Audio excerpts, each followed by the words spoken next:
कांवड़ यात्रा को लेकर के मौलाना कौसर हयात ने गृह मंत्री अमित शाह को एक चिट्ठी दी, जिसमें कानून व्यवस्था को लेकर के सवाल उठाए गए।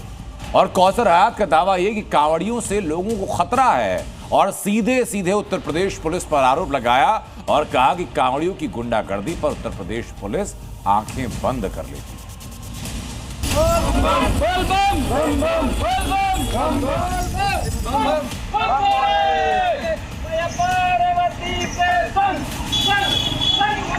तो कांवड़ियों को तो कोई खतरा नहीं है, अलबत्ता कांवड़ियों से आम नागरिकों को खतरा जरूर पैदा हो गया है। कांवड़ियों से आम नागरिकों को खतरा जरूर पैदा हो गया है। उत्तर प्रदेश में कांवड़ यात्रा का उल्लास अपने चरम पर है। लाखों कांवड़िए भोलेनाथ की भक्ति में लीन होकर कठिन तपस्या करते हुए कांवड़ लेकर हरिद्वार से जल लेने जा रहे हैं।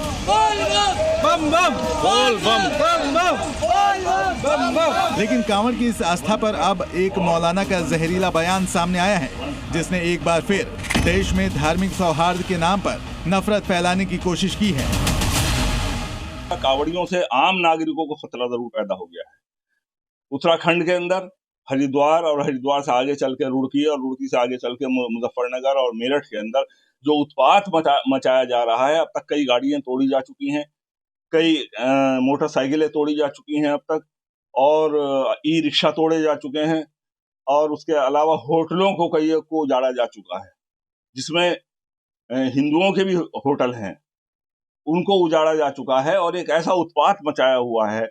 और पुलिस तमाशाई देखती रहती है। जहां हजारों पुलिस वाले तैनात हैं सुरक्षा के लिए, क्या वो केवल कांवड़ियों की सुरक्षा करेंगे? क्या आम नागरिकों की सुरक्षा की जिम्मेदारी क्या नाम उत्तराखंड सरकार की और यूपी सरकार की नहीं है? ये खुला हुआ एक बिल्कुल अन्याय हो रहा है, खुला हुआ जुल्म है कि एक क्या नाम ग्रुप को आप और बाकायदा स्पॉन्सर्ड करके और उसे एक लाइसेंस दे रहे हैं बदमाशी का, गुंडागर्दी का लाइसेंस देकर आप खुली गुंडागर्दी करा रहे हैं। ये हैं कौसर हयात, जो इंडियन यूनियन मुस्लिम लीग के उपाध्यक्ष हैं।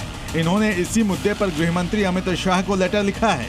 उन्होंने कांवड़ियों पर गुंडागर्दी करने का आरोप लगाया और पुलिस पर उन्हें लाइसेंस देने का।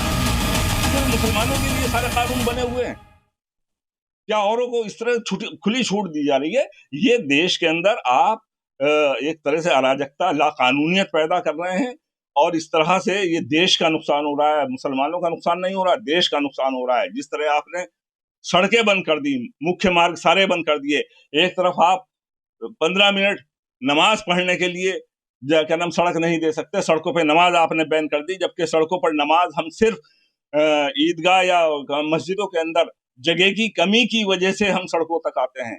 ये सब क्या तमाशा हो रहा है इस देश में? कौसर हयात बोल तो रहे थे कांवड़ियों पर, लेकिन बोलते बोलते नमाजियों पर आ गए। यानी इन्हें सड़क पर नमाज का हक चाहिए। कौसर हयात को सड़क पर नमाज का हक चाहिए, लेकिन मौलाना साहब ये भूल जाते हैं कि देश की अलग अलग अदालतों ने हिदायत जारी की है। रही बात यूपी सरकार की, तो यूपी के सीएम कह चुके हैं कि सड़क चलने के लिए होती है, नमाज के लिए नहीं। सड़क चलने के लिए होती है, और जो लोग ये बोल रहे हैं ना, उनको हिंदुओं से अनुशासन सीखना चाहिए।